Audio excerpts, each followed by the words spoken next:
Morning everyone. बच्चों, आज हम बीए पाठ द्वितीय के प्रथम पेपर में ब्रिटेन के राजा की स्थिति, कार्य और भूमिका पर चर्चा करेंगे। तो बच्चों, जैसा कि मैंने बताया कि ब्रिटेन का संविधान एक विकास का परिणाम है। उसके संविधान का निरंतर विकास हुआ है और वहाँ पर राजतंत्र भी आपको दिखाई देता है और लोकतंत्र और कुलीन तंत्र तीनों शासन व्यवस्थाएं दिखाई देती हैं। तो बच्चों, आज हम ये देखेंगे कि ब्रिटेन में राजा का पद क्या है और राजा और राजमुकुट के नाम से आप परिचित नहीं होंगे। राजमुकुट आप सुनते थे कि प्रारंभ में जब राजा का राज तिलक होता था तो उसके मस्तक पर राजमुकुट धारण किया जाता था। बच्चों, राजमुकुट क्या था? राजमुकुट राजनीतिक सत्ता का प्रतीक था। राजा के सिर पर राजमुकुट धारण करने से उसके पास राजनीतिक शक्तियाँ आती थी। तो राजा और राजमुकुट के संदर्भ में हम ब्रिटेन में चर्चा करेंगे। तो सम्राट की जब हम बात करते हैं तो बच्चों, ब्रिटेन में संस्थात्मक शासन व्यवस्था है। संस्थात्मक शासन व्यवस्था में दो शासन है, एक तो नाममात्र का और एक वास्तविक। नाममात्र की शासन शक्ति सम्राट के हाथ में नियंत्रित रहती है और वास्तविक शक्तियां प्रधानमंत्री और मंत्रिमंडल के हाथ में होती हैं। तो कुल मिलाकर हम ये कह सकते हैं कि कार्यपालिका के दो प्रधान हैं। औपचारिक प्रधान राजा है और वास्तविक प्रधान प्रधानमंत्री है। राजा वहाँ पर सम्मान का प्रतीक है, गौरव का प्रतीक है, इसलिए वहाँ पे राजतंत्र अभी भी बना हुआ है। राजा की जब हम बात करते हैं तो राजा के हाथ में राज्य की शक्तियाँ होती हैं, वो राज्य का प्रमुख होता है। वास्तविक शासन का प्रमुख बच्चों प्रधानमंत्री होता है। तो इस तरीके से हम ब्रिटेन में सम्राट राज्य का प्रमुख है, शासन का प्रमुख नहीं है। तो अब हम ये देखते हैं कि सबसे पहले राजा क्या है। राजा बच्चों वह व्यक्ति है जो एक विशेष समय पर ब्रिटिश राज्य के प्रमुख पद पर आसीन होता है। ये वंशानुगत आधार पर चुना जाता है। ब्रिटेन में चूँकि वहाँ के लोग परंपरावादी हैं, संवैधानिक परंपराओं में विश्वास रखते हैं। अभिसमय का नाम वहाँ आपने सुना होगा, सुनोगे। अभिसमय क्या है? वहाँ के रीति रिवाज और परंपराएं हैं। तो इसीलिए वहाँ पे राजपद अभी भी बना हुआ है। तो राजा व्यक्ति होता है जो एक विशेष समय में राजनीतिक व्यवस्था पर पद पर आसीन होता है। राजमुकुट क्या है बच्चों? राजमुकुट राजनीतिक सत्ता का प्रतीक है जो राजा सिर पर धारण करता है। तो जैसा कि मैंने आपको बताया कि प्राचीन काल में राजा राजमुकुट के अंतर्गत कोई भी अंतर नहीं था। जब राजा राजमुकुट धारण करता था तब उसको शक्तियाँ मिलती थी, वो समस्त प्रशासनिक शक्तियों का प्रयोग करता था। लेकिन जैसे जैसे ब्रिटेन के हम संविधान को देखते हैं तो धीरे धीरे राजा और राजमुकुट इसका अंतर प्रभावी रूप से दिखाई देने लगा। अब अगर हम देखें तो राजा राजतंत्र का प्रतीक है और राजमुकुट लोकतंत्र का प्रतीक है। तो इस रूप में बच्चों हम ये कह सकते हैं राजमुकुट वहाँ पर एक संस्था है। राजमुकुट का आशय क्या है? संस्था से है जिसमें राजा भी शामिल है।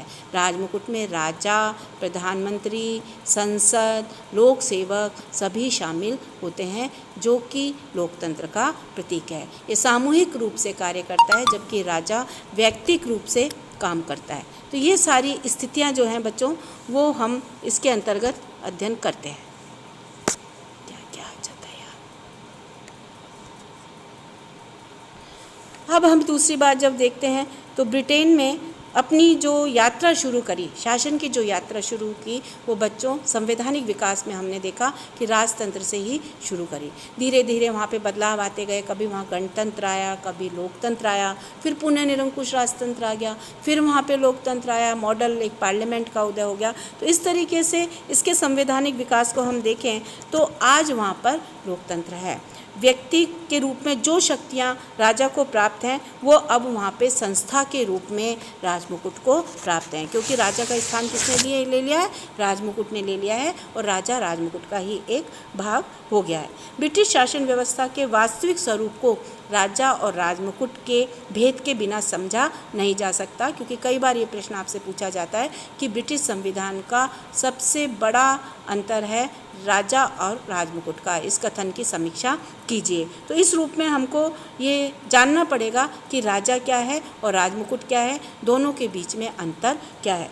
राजमुकुट के आधार पर ये जाना जाता है कि ब्रिटेन में सैद्धांतिक दृष्टि से वहाँ आज भी राजतंत्र है, लेकिन व्यवहारिक दृष्टि से बच्चों वहाँ आज लोकतंत्र लोकतंत्रात्मक शासन की स्थापना हो गई है। तो अब हम देखते हैं कि राजमुकुट क्या है। तो जैसा कि मैंने आपको बताया, राजमुकुट सत्ता का प्रतीक है जिसे सम्राट अपने सिर पर धारण करता है, किंतु वर्तमान में राजमुकुट का संवैधानिक अर्थ प्राप्त कर लिया है। इस अर्थ में राजमुकुट एक संस्था है जिसमें सम्राट, मंत्रिमंडल, लोक सेवक ये सभी शामिल होते हैं जो प्रशासनिक सत्ता का प्रयोग करते हैं।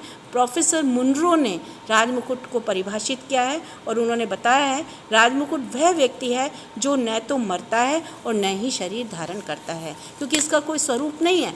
राजा का तो शरीर है, वो मरता भी है और जन्म भी लेता है। तो इस तरीके से राजमुकुट एक संस्था है जो कि दिखाई नहीं देती, वो अदृश्य है। सर सिडनी लॉ ने राजमुकुट के बारे में उल्लेखित करते हुए बताया है कि राजमुकुट को सुविधाजनक कार्यशील उपकल्पना कहा गया है। प्रोफेसर आगंजिक राइटर थे, राजनीति शास्त्री थे, उन्होंने परिभाषित किया है, राजमुकुट की व्याख्या करते हुए कहा है कि राजमुकुट सर्वोच्च कार्यपालिका तथा शासन में नीति निर्माण की संस्था है। क्योंकि बच्चों, संसद है, कार्यपालिका है ना, लोक सेवक हैं, मंत्रिमंडल है, ये सब नीति निर्माण करते हैं और ये सब किस में शामिल है? राजमुकुट में शामिल है। नीति निर्माण का दायित्व राजा का नहीं है, क्योंकि वहाँ पर अब राजतंत्र नाम मात्र का है। सारी शक्तियों का प्रयोग प्रधानमंत्री और मंत्रिमंडल करता है, क्योंकि वहाँ संसदात्मक शासन व्यवस्था है। इस चीज़ को आप बिल्कुल अपने दिमाग में फिट करके रखो। इसके बाद हम जब देखते हैं तो राजा मंत्रियों तथा संसद का सम्मिश्रण है, इसको इन्होंने स्पष्ट किया, और वह संस्था है जिसे धीरे धीरे राजा के अधिकार व शक्तियाँ प्राप्त हो गई, है ना। और राजमुकुट का तात्पर्य संपूर्ण सरकार से है। तो सारी शक्तियाँ राजा की किसने ले ली है बच्चों? राजमुकुट ने ले ली हैं। सरकार के प्रतिनिधित्व के रूप में यदि हम देखें तो आज राजमुकुट सरकार का प्रतिनिधित्व कर रहा है। अब हम ये देखेंगे कि सम्राट और राजमुकुट में अंतर क्या है, क्योंकि कई बार ये प्रश्न हमसे पूछ लिया जाता है, जो हमारे 5 नंबर के प्रश्न होते हैं उसमें भी आ जाता है, तो हमें पता होना चाहिए। तो पहला अंतर है, सम्राट एक व्यक्ति है, राजमुकुट एक संस्था है। तो मैं आपको बता चुकी हूँ, सम्राट एक व्यक्ति है जो कि पद पर आसीन होता है, पद पर बना रहता है, वंशानुगत आधार पे इसका चयन किया जाता है। राजमुकुट एक संस्था है जो शासन का प्रतीक है, जो समस्त प्रशासनिक शक्तियों का प्रयोग करती है, राजा की शक्तियों का भी प्रयोग करती है। चूँकि राजा राजमुकुट का ही भाग है, तो राजा राजमुकुट के अंग के रूप में जाना जाता है। दूसरा है, सम्राट स्थायी है, राजमुकुट सम्राट अस्थायी है, राजमुकुट स्थायी है। सम्राट मरता भी है और शरीर भी धारण करता है, जबकि मैंने अभी आपको बताया कि मानव होने के नाते राजा सिंहासन पर बैठता भी है और उसको पद से हटाया भी जाता है। लेकिन इसके विपरीत राजमुकुट एक संस्था है, न तो उसको बिठाया जाता है न उसे हटाया जाता है। सम्राट व्यक्तिक है, राजमुकुट सामूहिक है। तो बच्चों, जैसा कि मैंने आपको बताया कि सम्राट जो है वो व्यक्तिक है, वो व्यक्ति है, शरीर धारण करता है, वो अपने नियम कायदे बनाता है, क्योंकि पहले राजतंत्र था, राजा अपने इर्द गिर्द जो मंत्री थे उनकी सलाह से कार्य करता था। तो ये व्यक्ति है ना, जबकि इसके कार्य व्यक्तिगत होते हैं। लेकिन जो राजमुकुट है वो शक्तियों का प्रयोग सामूहिक रूप से करता है। अभी मैंने आपको बताया कि उसमें मंत्रिमंडल, संसद, स्वयं राजा, लोक सेवक सभी शामिल होते हैं। फोर्थ है, सम्राट शक्तिहीन होता है, राजमुकुट शक्तिशाली है। वर्तमान में ब्रिटेन में राजा को स्वर्णिम शून्य की संज्ञा दी गई है। स्वर्णिम शून्य क्या होता है बच्चों? स्वर्णिम शून्य का मतलब ये है कि जो है तो सोने का, लेकिन पावर कुछ नहीं है। राजपद को बहुत गौरव से देखा जाता है, सम्मान से देखा जाता है, उसको अच्छी तरीके से जनता राजा को मानती है, लेकिन राजा के पास पावर नहीं है। वो कोई भी प्रशासनिक कार्य ब्रिटेन में नहीं कर सकता। प्रशासनिक कार्य के लिए वास्तविक शक्तियाँ प्रधानमंत्री और मंत्रिमंडल के पास में है। तो जैसे जैसे प्रजातंत्र का विकास हुआ, वैसे वैसे राजमुकुट की शक्तियाँ बढ़ती चली गई। तो बच्चों, आज हमने ये चर्चा करी कि राजा और राजमुकुट ब्रिटेन के संविधान में क्या महत्व रखते हैं और उनका अर्थ और परिभाषा क्या है। अगली क्लास में हम राजमुकुट की शक्तियों का, उसकी भूमिका का अध्ययन करेंगे।